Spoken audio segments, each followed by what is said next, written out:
So I was trying to make 20 minutes video from the forging press build.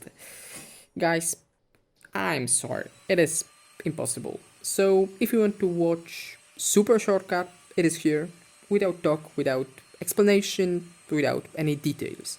But if you want to know how to build super light heavy duty resolvable 25-ton forging press, or you just like to be informed about all details, this video is actually for you. So, the frame is tiny. It is made from 4x4 inches I-beams, and I know you might think that it is too weak, but in fact it isn't. I-beams can hold huge stretching force, and top and the bottom I-beams will be supported by 15mm thick plate. So overall, it will hold much more than 40 tons of pressure. The weakest point will be always the seams, and that is why I clean I-beams with angle grinder and weld the frame components all around. Next part is top crevice bracket, and the biggest pain in the ass is that I need to drill 45mm hole in 4 of these plates. So overall it will be 8 holes in 15mm plates. If you are not familiar with Bosch PDB 40 and you need some recommendation, this video and the questions. I was impressed, truly. So to make holes in the same spot, I tack weld 2 plates and use the top one as a template. Again, precision in this case is very important, so I've checked a few times if the plates are in a good position and started drilling holes.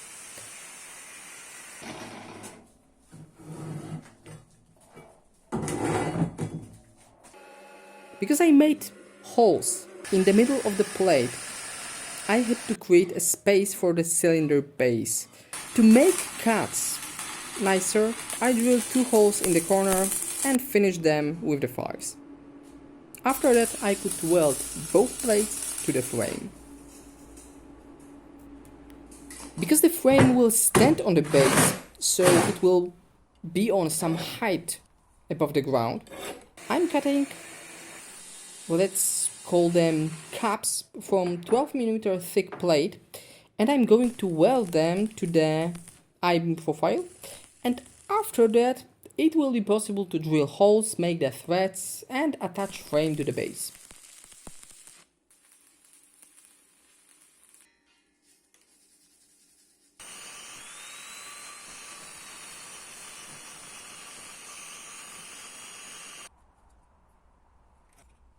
This is 6mm steel, which will be welded to the base and bolted to the frame. It is hard to explain what I'm doing right now, but after I connect top part with the base, you will see the whole idea.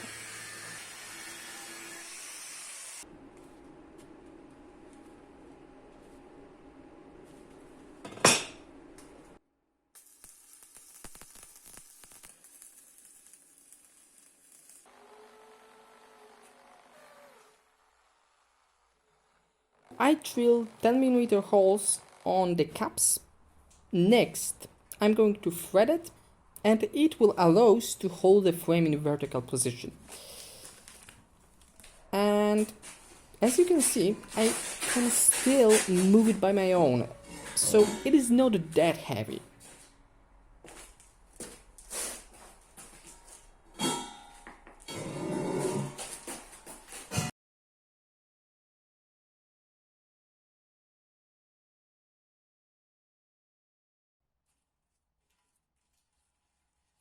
The frame is set on the ground, and now I'm welding bars to connect the left and the right side. After that, I'm going to attach legs. At the beginning, I was planned to make a frame on the wheels, but after a short discussion with my friend, I've changed my mind. There is not so much to say in the next few steps, so it is a good moment and I want to say it loud. The whole design is not my original idea. This forging press construction is based on one video. You can see the link on the top upper corner. And you must know I spent a lot of time trying to design forging press that met my expectation. And after days and days of searching, I found this. And I must say, this is the most amazing, well-designed and great forging press I've ever seen. It is brilliant. And I truly recommend to watch this video because this press have cool features I didn't put in this build yet. Also, Karl is amazing blacksmith and very creative tool designer. However, he didn't post a new video for a while. So maybe if you guys show him love and support, he will be back on YouTube with amazing new content. Anyway, check videos already on the channel. He's got great gas forge, steam bike, a great feature on the forging press. So I really recommend to visit his channel. The base is almost complete and these are parts to the RAM. The part which move up and down and squeeze the hot metal. In general, it must be solid. Not necessarily heavy, but I have 15mm thick plate, so it will be solid and heavy and also cheap. Like 3 times cheaper than 12mm thick steel from supply. I've just cut all the pieces and I'm tack weld front temporarily to set the guide in the right position. After that I will remove it, weld the front and the sides all around, and after that I will weld the front and the back again.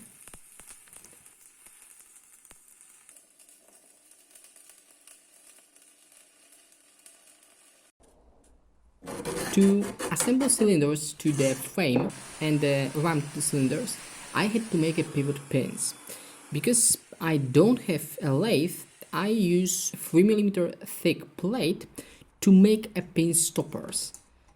They are slightly bigger in diameter than the bar I used for the pin, and they are gonna be welded to one side and the bolt to the second side of the pin. This will lock pins in the right position and prevent from falling out.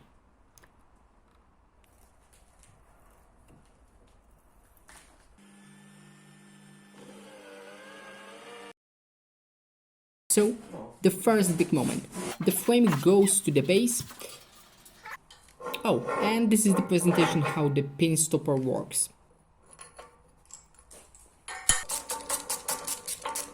So, we've got the frame, we've got the base, cylinders assembled to the frame, and we've got the ram. And I told you before that I've been inspired by the video made by Karl at Karl Metalworks. And I thought that it would be cool to send him an email with hello, thank you for a very cool and inspirational video. And we started talking about my design. And he pointed that the ram is not well designed. In two cylinders press construction, there is a possibility to create a torsion. And it happened when one cylinder go faster down than the second one. And it caused the issue. The issue that the ram get locked inside the frame and it's stopped moving. And the second thing is that the pressure inside all hydraulics go super high in very short amount of time. So there is a possibility to create a very dangerous situation. I want to avoid it. So I'm going to replace the guide and I'm going to use a flat bore. Right now it's 1mm long, about 3 feet. I'm going to cut it in half and replace this middle side of the ram. However, because it is thinner than this,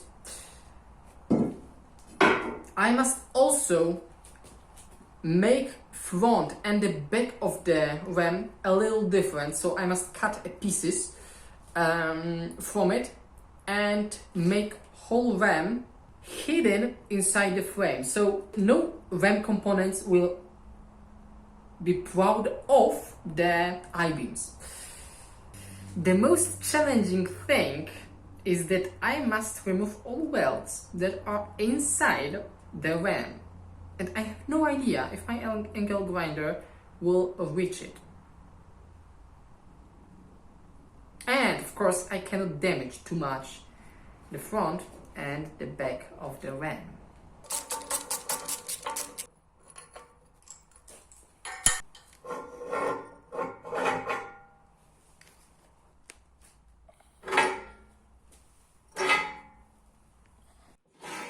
Whoops. Let's say that I planned it. Luckily, I didn't get hurt. The floor did, but not too much. So, of course, my suspicions were correct. 5-inch disc is too small to remove welds from the inside, but after a while, the RAM gave up.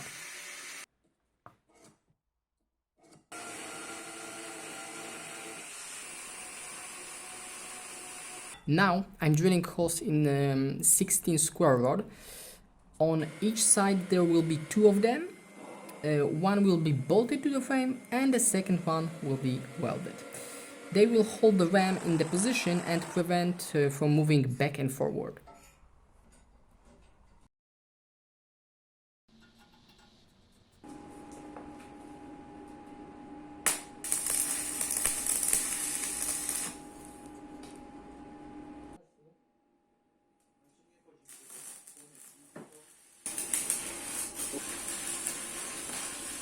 Next task is the RAM itself. I cut flat bars the right size and weld them together.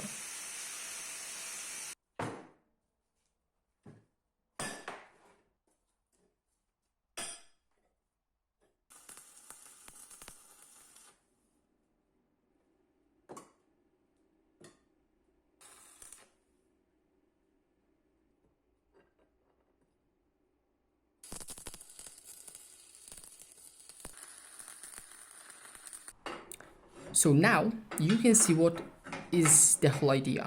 Each heavy part can be disassembled, so overall the press can be moved without heavy duty lift. So I think it is cool, right? Oh, and by the way guys, do you know how much of you stay till the end of each of my video? Less than 25%. So if you like this video, just click the like button right now and leave a comment. Good job, Dave. This is just the way you can thank me. Now, let's get back to the build.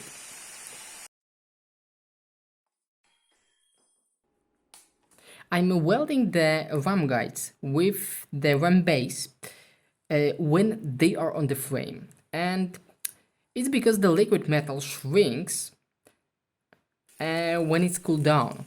It usually creates a big problem with the straightness.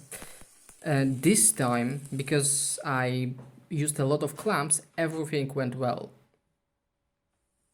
From 10mm thick steel, I cut pieces that goes to the RAM and hold the dies.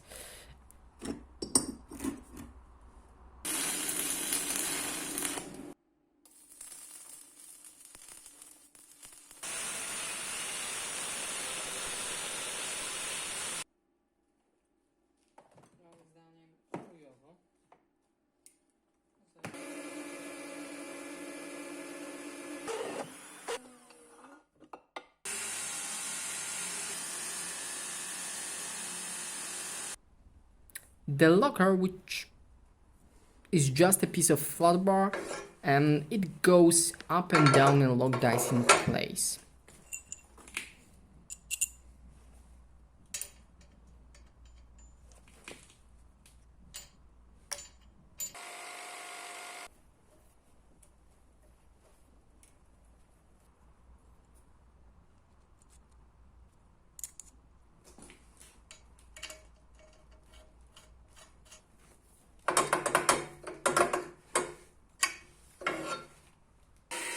The second dice go to the bottom, and to assemble it to the right height, I need to make some, let's say, anvil. Thankfully, I found 50 millimeters thick plate that is exactly, okay, almost a right shape. So it makes this part a little bit less time consuming.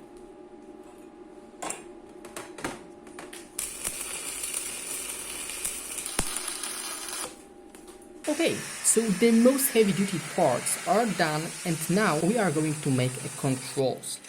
I didn't have plan for it, so I just started from the lever, which goes horizontally from left and right side of the press.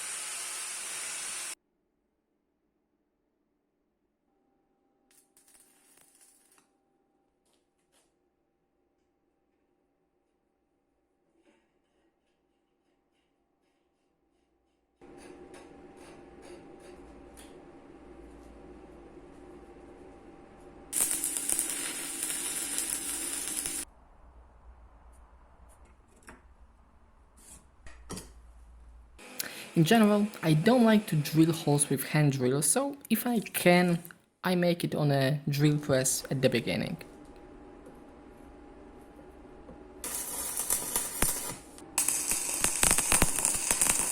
So all what you see now is parts of the whole control system, all levers, pushers, hinges. It looks chaotic, but I will show you the whole system when it's done, and you will see the main idea.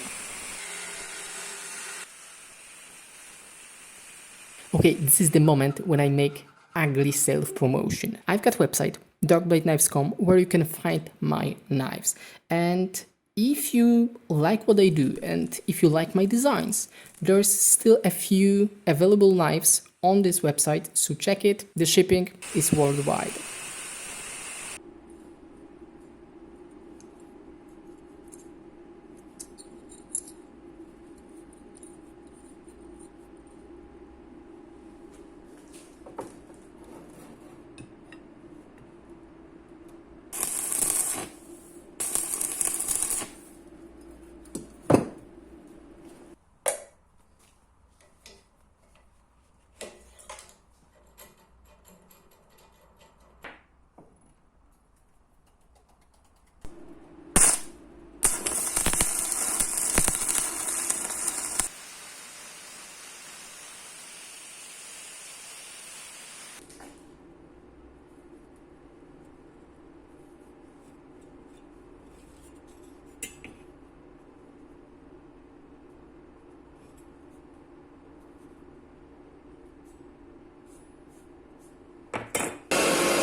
Okay, this time I'll explain what I'm doing. I'm working on a foot pedal. It will be connected to the main lever so I could control ram movement by foot.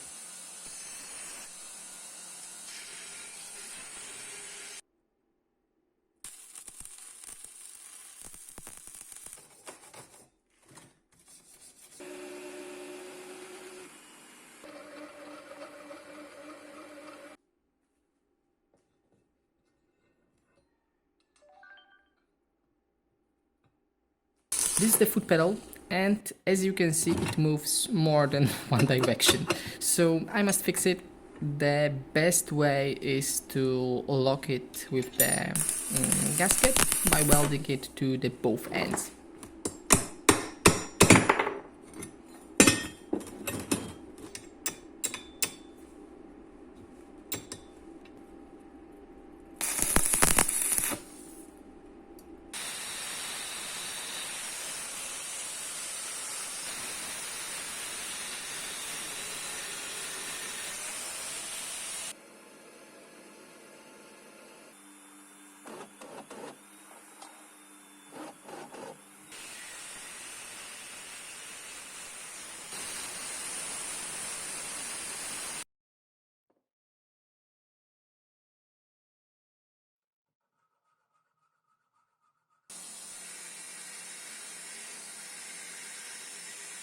Okay, so it took long. But this is complete control mechanism, and the last hinge isn't welded because I didn't know how long the bar should be. So now I can cut it, weld it, and it will be done.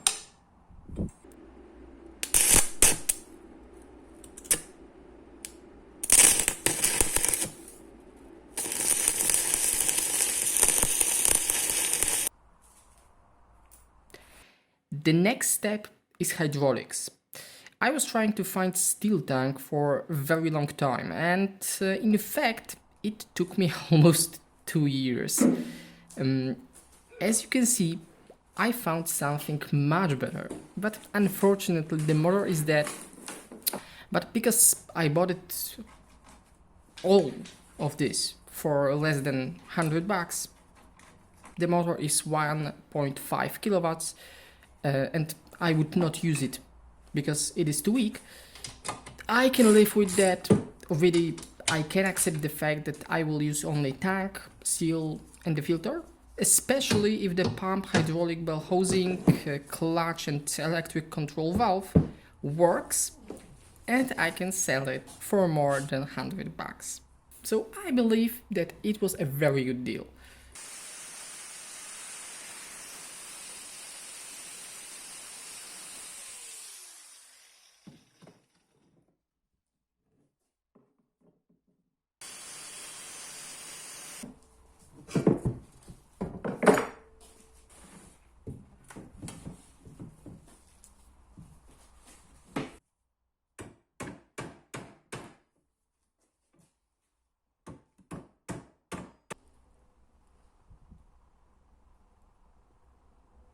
This is a filter, looks normal, but this cool thing inside, these black colors, are actually neomagnets. So I admit, this is cool. This is really cool. The tank, motor, all hydraulics will be assembled behind the frame. So I'm welding 40 by 40 square tubes to the base.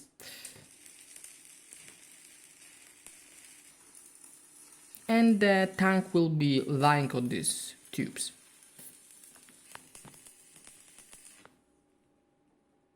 The tank is full of muck and dust, so I've cleaned it and I've drilled a hole on the side to connect the pump with the tank.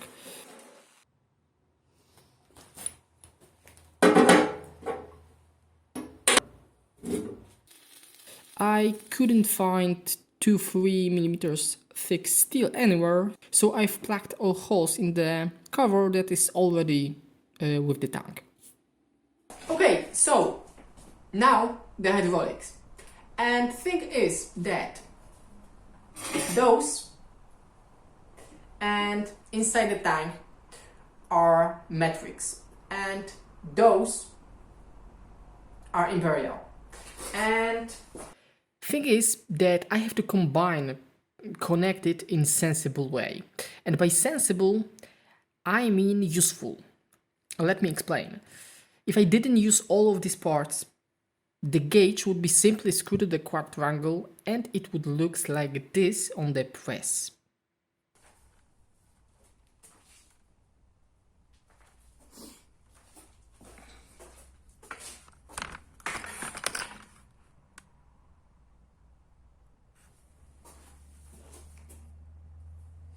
So at the end, when I be working on a press, the whole system of control will be exactly in front of the gauge. So I literally don't see it at all right now. So the only way to uncover it is to put it behind the valve. So this is the additional things that I must put between the gauge and the quadrangle. It goes like that.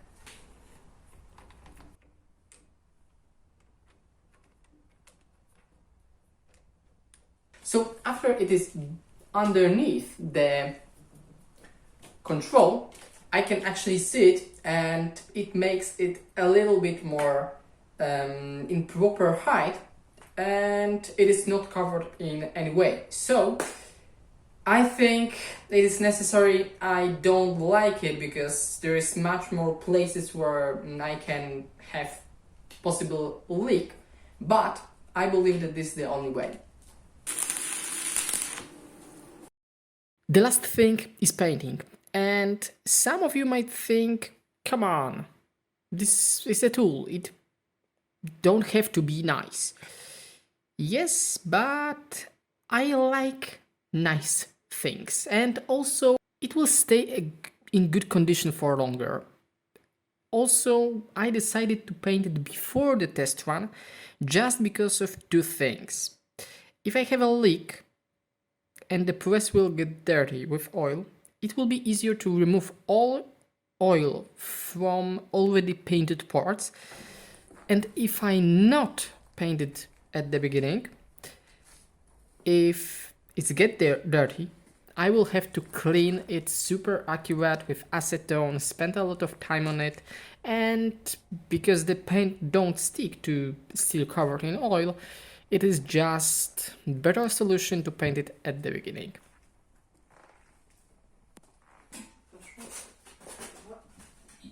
The press is painted and we can assemble it.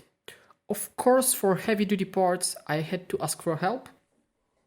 Because the frame is 100 kilograms, each cylinder is 25, the ram is probably about 20 to 25 as well.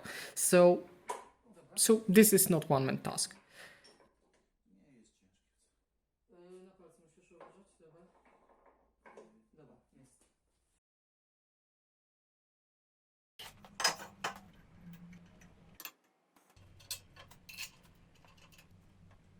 As you can see, other parts can be assembled without any help.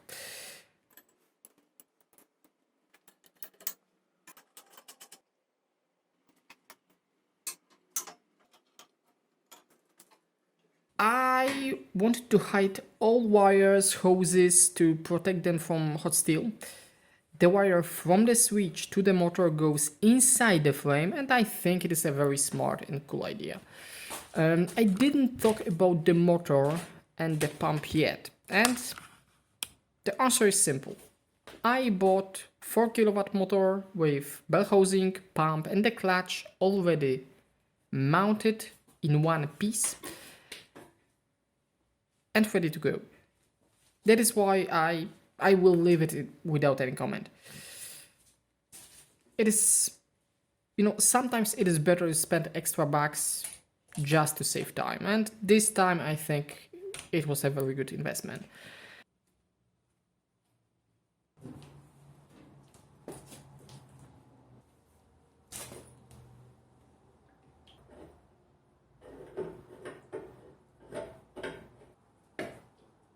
So, the press is done, and now we can test it.